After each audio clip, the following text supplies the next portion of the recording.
এই ভেরি এলাকা এবং পাশে আছে খাল, এই সরবেরিয়া খাল যেটাকে বলা হচ্ছে, এবং এই পাশে এই যে ঘরগুলো দেখছেন, রিপাবলিক বাংলা, রিপাবলিক টিভি তারা গত দুদিন আগে একটি খবর করেছে, বলছে সব রোহিঙ্গা বস্তি, এবং এদিকে ঘর আছে রোহিঙ্গা বস্তি, এই পাশে হাইওয়ে রয়েছে, পাশে খাল। এখানে যে মানুষগুলো দাঁড়িয়ে আছে, আমি এখানে এসছি এই দুদিন আগে রিপাবলিক টিভির যে খবর, অর্ণব মৈত্র নামে একজন রিপাবলিক টিভির এখানকার সাংবাদিক, সে খবর করেছে। আমি খবর নিয়ে জানলাম সে নিজে 2000 সালে বাংলাদেশ থেকে এসেছে, সিএতে নাকি আবেদনও করেছে। তো সেই বাংলাদেশি, অবৈধ বাংলাদেশি রিপাবলিক টিভির সাংবাদিক অর্ণব মৈত্র রিপাবলিকের বুম যেটা থাকে লোগো, সেটা খুলে শুধু মাইক্রোফোন হাতে নিয়ে এই এলাকায় এসে খবর করতে এসেছিল। এখানে এলাকা বহু মানুষের বক্তব্য নিয়েছে, কিন্তু খবরে কিচ্ছু দেখায়নি। সে যে ন্যারেটিভটা দাঁড় করাতে চেয়েছে, সেই ন্যারেটিভটাকেই তারা রিপাবলিক টিভি প্রচার করেছে। এলাকার মানুষ ওই সাংবাদিককে এবং রিপাবলিকের সাংবাদিকদের খুঁজছে, বলছে আপনারা আসুন, আরেকবার দেখে যান। তারা বলছে এই যে দেখছেন ভেরিতে জল, এখন শীতকাল, শুকনোর টাইম, তো এখানে মাছ চাষ হয়। তো বলছে যে গ্রামের মানুষ বলছেন যে এবারে এলে আমরা এখানে চুবিয়ে চুবিয়ে ওকে প্রমাণ দেবো যে আমরা রোহিঙ্গা না ভারতীয়।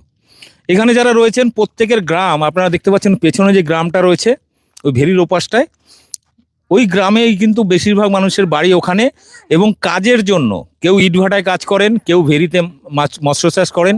এখানকার মানুষের জীবিকা ওটাই। এই পুরো এলাকা আমি যতটা এলাম আজকে কলকাতা থেকে সরাসরি সন্দেশখালিতে, এখানকার মানুষের জীবিকা মূলত এই মৎস্য চাষ এবং ইটভাটায় কাজ করেন এইগুলো।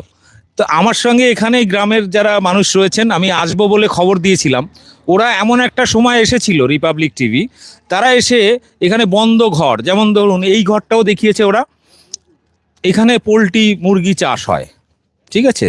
এই ঘরটা দেখিয়ে আপনার মনে হয় যে এই ঘরগুলো, এগুলো কোনো রকম এখানে মানুষ থাকে, এখানে মুরগি চাষ হয়, এবং এই মুরগি চাষের ঘরগুলোকে দেখিয়ে বলছে নাকি এখানে রোহিঙ্গা থাকে। এবং পাশে আরেকটা ঘর দেখুন, এখানে যে মানুষগুলো রয়েছে প্রত্যেকেই কিন্তু কম বেশি এই ভেরির সাথে এবং ইটভাটার সঙ্গে কাজের সঙ্গে যুক্ত। কিন্তু এই মানুষগুলোকে নিয়ে যে সিনিমিনি খেলা রিপাবলিক টিভি করছে, এবং তার কোন জায়গায়, ওদিকে ওদিকে হ্যাঁ, ওদিকে একটা মুরগি, ওখানে পোলট্রি মুরগির চাষ হয়। আপনারা আপনাদের ঘরটা দেখাচ্ছি। আর এই ঘরটা কিসের? লোক আছে কাজে। তো এখানে এমন একটা টাইমে এসছিল যে টাইমটা সবাই কাজে থাকে, ভেরিতে থাকে, ইটভাটায় থাকে। দেখুন এখানে পোলট্রি মুরগির চাষ হয়। এই জায়গাটা আপনারা দেখলেই বুঝতে পারবেন, এখনও সরঞ্জাম রয়েছে, খাবার দেয় যেটায়। তো সেই এই যে পুরো জায়গাটা আপনারা দেখতে পাচ্ছেন, এই এলাকাটা কিন্তু পুরো, শুধু এরকম নয়, অ্যাকচুয়ালি এটা নিয়ে খবর করার একটা অন্যতম কারণ হচ্ছে শেখ শাহজাহান যেহেতু এখনও জেলে আছে, ফলে তার ইমেজটাকে খারাপ করার জন্য রিপাবলিক টিভি প্রচার করছে যে শেখ শাহজাহান এই রোহিঙ্গাদের নাকি এখানে বসিয়েছে এই সমস্ত ছোট ছোট ঘর করে। আপনাদের কি মনে হয়?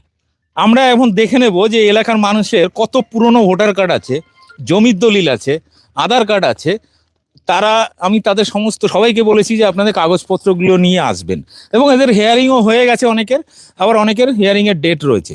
কিন্তু সব থেকে বড় খবর, রিপাবলিক টিভি যেটা করেছে সেটা ওই ভিডিওতে কিন্তু বলেছে যে এলাকার বিজেপির নেতারা ফর্ম 7 জমা দিয়ে এই সমস্ত লোকেদেরকে নট ইন্ডিয়ান সিটিজেন দিয়ে নির্বাচন কমিশনে এদের নাম কাটা, ভোটার তালিকা থেকে নাম কাটার জন্য চেষ্টা করছে। অর্থাৎ বিজেপি বিরোধী ভোটগুলোকে কেটে শেষ করার চেষ্টা চলছে। আমি এখানে দেখে নেব যে তাদের কাছে কি কি ডকুমেন্ট আছে। যেমন এই ভাইয়ের কাছে হিয়ারিংয়ের নোটিশ এসছে। এখানে বলছে যে আপনার বাবা অন্য আরও 6 জন, আপনার বাবাকে অন্য আরও 6 জন বাবা হিসেবে দাবি করে যাচ্ছে। আপনার কটা ভাই বোন? আমরা 6 ভাই বোন। আপনারা 6 জন আছেন, তা বলছে আরও 6 জন নাকি করেছে। আপনার আছে প্যান কার্ড এবং আধার কার্ড, ভোটার কার্ড, এই পুরনো ভোটার কার্ড, অনেক পুরনো আধার কার্ড আছে, আধার কার্ড রয়েছে, আমার ডেথ সার্টিফিকেট আছে, মা বাবার ডেথ সার্টিফিকেট রয়েছে, ঠিক আছে। তো এটা কবে মারা গেছিলেন? 17-তে, যাই হোক 17-তে।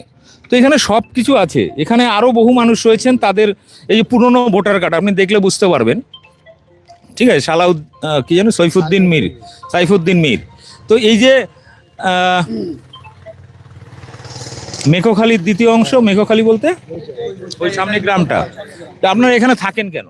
আমার বাপ মা সেইভাবে জায়গা জমি নেই, ঠিক আছে, সেই কারণে আমরা এখানে এসে উঠে বসে আপনারা কোথায় কাজ করেন? এই ভেরি। এই সব ঘেরি ভেরি সব করি আমরা। ওকে, এবারে এখানে অনেকে আছেন যাদের, হ্যাঁ, অর্থাৎ বাড়িতে দেখুন এখানে আছে আকবর আলী, বহু পুরনো, 77-এ জন্ম, আধার কার্ড, ভোটার কার্ড। আমি একটা জিনিস বুঝি, জমির দলিল আছে আমার কাছে, এই জমির দলিল রয়েছে, দেখুন বহু পুরনো জমির দলিল, 1975 সালের দলিল। 75 সালের দলিল। এদেরকে বলছে রোহিঙ্গা, বাংলাদেশি, মানে মানুষ কিন্তু ক্ষেপে আছে। আচ্ছা, রিপাবলিকের সাংবাদিক যদি আসে আবার, এইভাবে সাংবাদিককে আমরা চাচ্ছি আরেকবার আসুক, ওনারা আসলে এই যে এই ঘেরের জলে আছে, ভেরির জলে এনে চুবিয়ে দেবো, একটু চুবিয়ে আমরা দেখাবো যে ওটা কিভাবে খবরটা প্রচার করতে হয় মানুষকে। রিপাবলিক এসে তোমার প্রমাণটা করে দিয়ে যাক আমরা রোহিঙ্গা কি কি বাংলাদেশি, আমাদের এসে প্রমাণটা করুক। আমাদের যখন আসে ওরা লোগো ছাড়া এসেছিল, এসে আমাদের জিজ্ঞেস করেছে, বলছে আমরা সোশ্যাল মিডিয়াতে এসেছিল কখন? হ্যাঁ এসেছিল, ওরা এসেছিল 1টা-1:30টার দিকে। সেই সময় আমরা বিভিন্ন মানুষ কাজে টাজে গিয়েছিলাম এবং আমাদের ধরে জিজ্ঞেস করার শর্তে আমরা জিজ্ঞেস করলাম, বলছে দাদা আপনার বাড়ি এখানে? আমি বলছিলাম হ্যাঁ আমার বাড়ি এখানে। তা আপনি বলার কিছু বলুন। আমি বলছি আমি নো কমেন্টস, আমি আবার কমেন্ট করতে পারবো না, আমি এই কারণে তোমার একটা ব্যস্ত আছি, আমি হচ্ছে তোমার যে এসআইআর এর কাগজ এসছে, আমি কাগজটা আনতে যাচ্ছি বলে চলে গেলাম। একটা লোককে রাস্তায় দাঁড় করে ধরে সাইকেলওয়ালাকে ওকে বলে তোমার হচ্ছে ওর হাতে টাকা দিল। আমি দেখলাম ওর হাতে টাকা দিল, টাকা দিয়ে বলছে তুমি কিছু বলুন। আমি পাশে দাঁড়িয়ে আছি, ওই বুঝতে পারিনি যে আমি এখানকার লোক, বলে মিথ্যে বয়ান দিল আমার সামনে। ওই লোকটা উল্টো পাল্টা করে এখন বললো যে এখন সব বিদেশি থাকে। বিদেশি ও শিওর নয় যে এখন কোথাকার বিদেশি থাকে, এখানকার সব আমরা স্থানীয় মানুষ। আমাদের তোমার হচ্ছে বাড়ি সব তোমার হচ্ছে সন্দেশখালী থানার মানুষ, কেউ বাসন্তী থানার মানুষ। এই যে কথায় কথায় বলছে যে শেখ শাহজাহান নাকি এখানে বসিয়েছে। শেখ শাহজাহান কেন বসাবে? আমরা এখানে আমাদের জায়গা জমি ছিল না, যার জন্য আমরা এখানে এসে বসেছি, যার জন্য আমরা গ্রাম থেকে কাজে, গ্রাম থেকে কাজে বসেছি। আমার বাবা মার খুব অল্প, আমরা সীমিত, একদম পুরো গরিব মানুষ আমরা।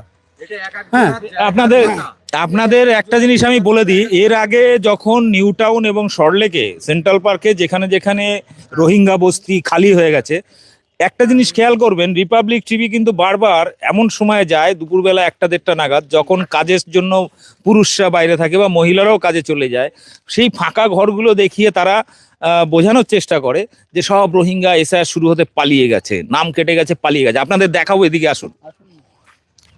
এখানে যে ঘরগুলো দেখানো হয়েছিল, এখানে আরেকটা ঘর দেখানো হয়েছিল, তো এই যে ঘরগুলো দেখছেন এখানে মোটামুটি এই যারা এখানকার যারা বসবাস করছেন সবই কিন্তু এই পাশে, জাস্ট ভেরির ওপারে যে গ্রামটা, ওই গ্রামেরই মানুষ, এবং তারা কাজের জন্য এখানে থাকেন ভেরির কাছাকাছি। এবং আপনাদের আমি এটাও দেখিয়েছিলাম যে সল্টলেক নিউ টাউনে যে সমস্ত বস্তিগুলো রয়েছে, সেই বস্তিতে বিভিন্ন জেলার যারা জেলার যে সমস্ত মানুষ রয়েছেন, খেটে খাওয়া মানুষ, তারা কলকাতায় থাকেন এবং কেউ রাস্তার কাজ করছেন, পৌরসভার, কেউ নর্দমার কাজ করছেন, অনেকে কাগজ কুড়ান, অনেকে অনেক বাউর বাড়িতে ঝিগিরি করেন, এরকম ধরনের আমি এর আগের ভিডিওগুলো তো দেখিয়েছি। এই যে ঘরগুলো দেখছেন এখানে অনেকেই কিন্তু কাজে চলে গেছে এখন, ঠিক আছে। এই ঘরটা কার? এখানে এই যে বাইরে থেকে দেখুন, এখানে গরিব মানুষ, তারা এইভাবে থাকেন, ঠিক আছে। এই দেখুন কিভাবে থাকে মানুষ এখানে, এরকম জাস্ট। এদের কিন্তু সবারই বাড়ি আছে, কিন্তু কাজের জন্য এই মানুষগুলো কিন্তু এখানে থাকেন। এই ঘরগুলো দুপুরবেলা বন্ধ ছিল, সেই টাইমে এসে তারা দেখাচ্ছে যে এইগুলো নাকি রোহিঙ্গা, সব পালিয়ে গেছে, এসআইআর হয়েছে, এটা ভাটায় গেছে, সব ইট ভাটায় কাজে চলে গেছে সকালবেলায়। এটা মুরগির ঘর, এটাকেও ঘর বানিয়ে দিয়েছিল, এটাও এখানে মুরগি চাষ হয়, দেখতেই পাচ্ছেন, নেট দিয়ে ঘেরা, ঠিক আছে, নেট দিয়ে ঘেরা, এবং এখানে মুরগি চাষ হয়। এরকম মানুষ তার জীবিকার প্রয়োজনে এক জায়গা থেকে আরেক জায়গায় যখন বসবাস করছেন, সেই মানুষগুলোকে বলা হচ্ছে রোহিঙ্গা, বাংলাদেশি, অনুপ্রবেশকারী ইত্যাদি। এখানে প্রত্যেকটা ঘরেই কিন্তু ঠিক এরকমই, এখানকার মানুষগুলো ইটভাটায় কাজ করছেন, ভেরিতে কাজ করছেন, মৎস্যচাষ করছেন। এই মানুষগুলোকে নিয়ে যে ছেলে খেলা বিজেপি, আরএসএস এবং তাদের গদি মিডিয়া করছে, বিশেষ করে রিপাবলিক টিভি। কোন ঘরটা? সামনের ঘরটা, সামনের ঘরটা আমরা একটু দেখি। এই ঘরটা, পাশের ঘরটা, ওটা কার ঘর? একজনের ঘর এখন থাকে না, উনি ভাড়ায় ও, তো ভাটায় ইট ভাটায় কাজ করতে গেছেন, এটা আপনার ঘর? ও, এই যে এই হচ্ছে এনার ঘর, এখানে থাকেন, ঠিক আছে। দেখুন, আপনাদের কি দেখে মনে হয় যে এখানে কোনো রোহিঙ্গা থাকে? প্রত্যেকেই বাঙালি, বাংলার মানুষ, এবং এখানকারই তারা চাষাভুষা মানুষ। তারা ভেটিতে কাজ করেন, ইটভাটায় কাজ করেন, কৃষি কাজ করেন, এবং এনার কাছে 65 সালের জমির দলিল রয়েছে এনার কাছে, ঠিক আছে।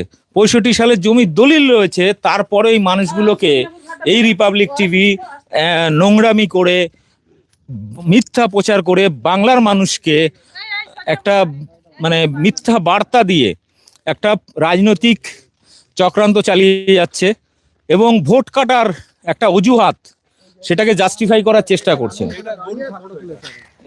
এটাই গরু থাকতো আগে। এই তো এখানে তো বিছেলি পড়ে আছে এখানে, এই দেখুন,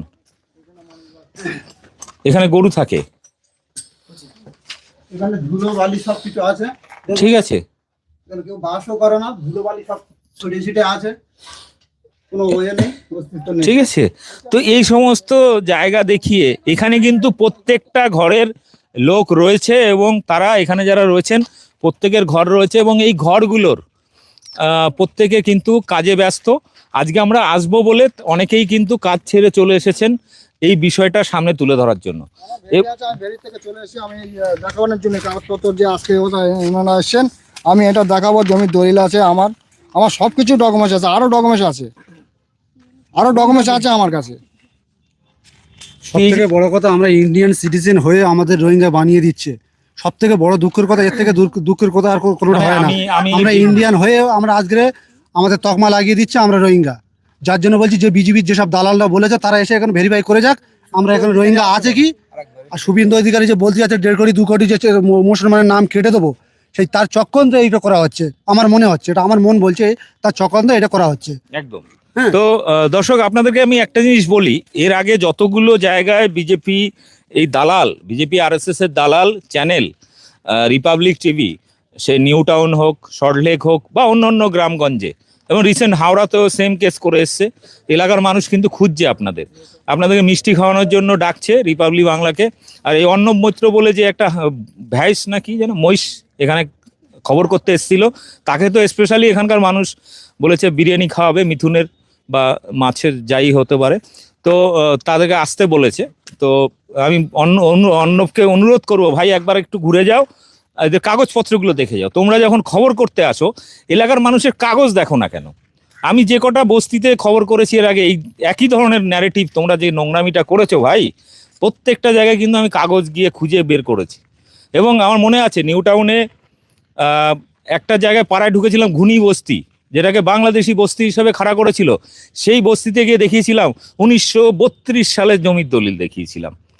এবং ওই এলাকার যে বস্তি গড়ে উঠেছে, এদের বেশিরভাগ জমি নিউ টাউন যখন তৈরি হয় তাদের জমি অধিগ্রহণ করে, এবং তার ফলে কি হয়েছে, এলাকার ছোট ছোট যারা কৃষক চাষি, যাদের জমি নিউ টাউনের মধ্যে পড়ে গেছে, অথরিটি নিয়ে নিয়েছে, সেই সময় যাদের জমি এই এলাকাগুলোতে ছিল পাড়ার মধ্যে, তারা ছোট ছোট ঘর করে দিয়েছে সেই মানুষগুলোকে থাকার জন্য। আর সেই বস্তি করে ওঠাতে সেই বস্তিকে বলা হচ্ছিল রোহিঙ্গা বস্তি, বাংলাদেশি বস্তি। কিন্তু আমি ওখানে গিয়ে দেখেছিলাম যে যার জমির মালিক, তার 1936 সালে জমির দলিল রয়েছে, এবং পুরো পাড়াটাই তার বাপ ঠাকুরদার জমি। এবং ওখানে যারা রয়েছেন, যারা জমি নিউ টাউন অথরিটিকে দিয়েছিলেন তৈরি করার সময়, সেই নিউ টাউন অথরিটির জমির কাগজ রয়েছে, তার বাপ ঠাকুরদার পুরনো দলিল রয়েছে, যে জমিটা এখন নিউ টাউন নিয়ে নিয়েছে। তো একের পর এক মিথ্যা খবর রিপাবলিক টিভি করছে। আমি জনসাধারণের কাছে অনুরোধ করব, কোথাও যদি রিপাবলিক টিভির সাংবাদিকদের দেখেন, এবং কোথাও যদি ফর্ম 7 দিয়ে আপনার অজান্তে বিজেপির নেতারা, কর্মীরা যদি আপনার ভোটার তালিকা থেকে নাম কেটে দেয়, তাহলে ওই এলাকার ওই রিপাবলিক টিভির হোক বা বিজেপি নেতাকর্মী হোক, তাদের বাড়ি এখন থেকে চিহ্নিত করে রাখুন।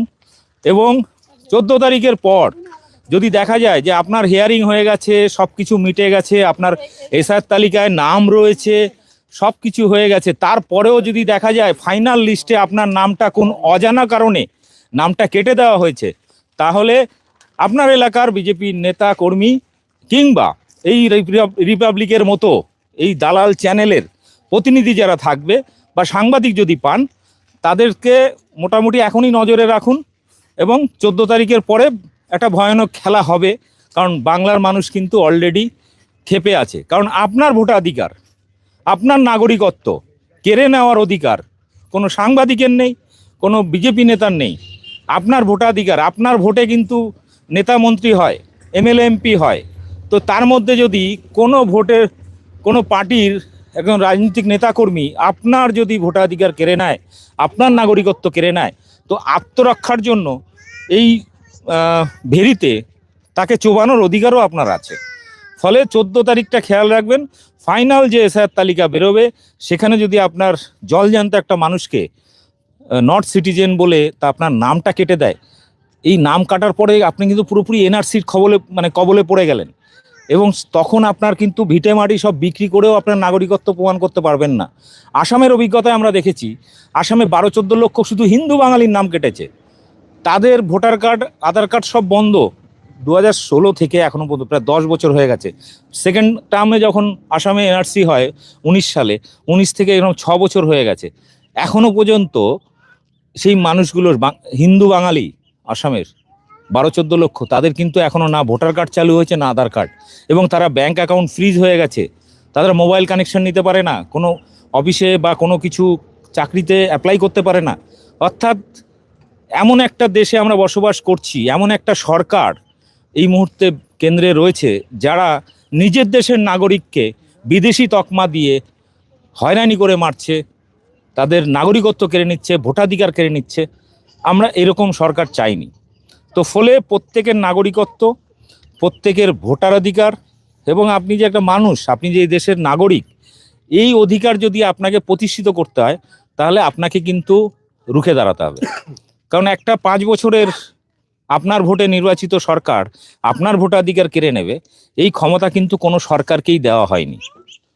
যাই হোক, প্রত্যেকে অনুরোধ করব এই ভিডিওটা বেশি বেশি করে শেয়ার করবেন, যাতে রিপাবলিক টিভির এবং বিজেপির ষড়যন্ত্রটা বাংলার মানুষ জানতে পারে। কারণ রিপাবলিক টিভি তাদের বড় মিডিয়া হাউস, তারা বিভিন্নভাবে সোশ্যাল মিডিয়ার মাধ্যমে এই খবরগুলো প্রচার করছে, এখানে বাংলাদেশি, এখানে রোহিঙ্গা, এখানে এটা। এই বিষয়টাকে মানে কাটানোর জন্য পাল্টা আমাদের এই সত্যি খবরটা, এটা কিন্তু আপনাদেরকে শেয়ার করতে হবে।